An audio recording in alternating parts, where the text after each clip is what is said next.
আমাদের নেতা নিয়ে দু চারটি কথা বলবো আপনাদের উদ্দেশ্যে, আপনারা শুনবেন।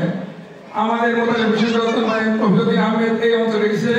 আপনাদের কেউ ভাই, কেউ কারো ভাগিনা, কেউ মামা, কেউ চাচা, এই সম্পর্কে আমি কোনো পরিচয় দিব না। কিন্তু কফি সাহেবের আরেকটা পরিচয় আছে, যে পরিচয়টা আপনাদের জানা দরকার।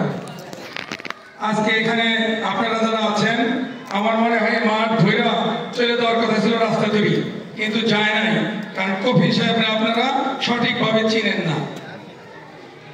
আমি উত্তরা ক্লাবে এটিএম হায়াতুজ্জামান সাহেব নাম একজন ব্যক্তি আমার খুব ভালোবাসতেন আগে, এটা 91-92-93 দিকে।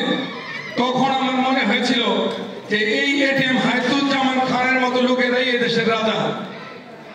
কিন্তু আমি এখন মাঝে মাঝে উত্তরা ক্লাবে যাই, যখন দেখি এম কফিলউদ্দিন আহমেদের মতো মানুষও উত্তরা ক্লাবের রাজা, তখন আমার গর্বে বুকটা ভরে যায় যে উত্তরা ক্লাব এমন একটা জায়গা, সংসদের চেয়ে 10টা সংসদের সমান উত্তরা ক্লাব। এটা অনেকে জানেন না।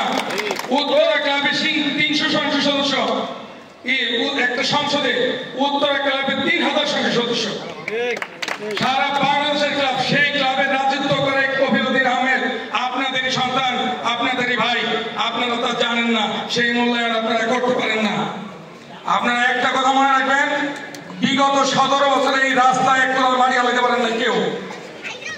সেই কফিলউদ্দিন যারা ক্ষমতায় আসে নাই বিএনপি, তারপর ওই রাস্তাগুলি পাশ করে ফেলছে। ক্ষমতায় আসলে কি হবে আপনারা জানেন, বড় গাছের তলে গাছ হয় না। কফিলউদ্দিন আহমেদ ফায়দাবাদে একটি বড় গাছ। আপনারা এখানে কেউ আওয়ামী লীগ করেন, কেউ বিএনপি, কেউ জামাত। আমার তো মনে হয় কফিলউদ্দিনের উপরে কেউ দল করা উচিত না, কারণ আপনারা দল থেকে কি পাইছেন? এই 17 বছরে আপনাদের এই ফায়দাবাদে কেউ দল কি দিছে? আপনারা যোগ্যতার মাপকাঠি আপনাদের জানার প্রয়োজন। আপনাদের সন্তান কফিলউদ্দিন আহমেদ বাংলাদেশের যে কোনো অঞ্চলে যাবেন, আমার মনে হয় অধিকাংশ মানুষ কফিলউদ্দিন সাহেবের নাম জানে। এটা আপনাদের গর্বিত হওয়া দরকার। এই গর্বিত না হয়ে যারা ঘোরামি করছেন, তাদের লজ্জিত হওয়া দরকার যে আমরা দাঁত থাকতে তাদের মর্ম বুঝতেছি না।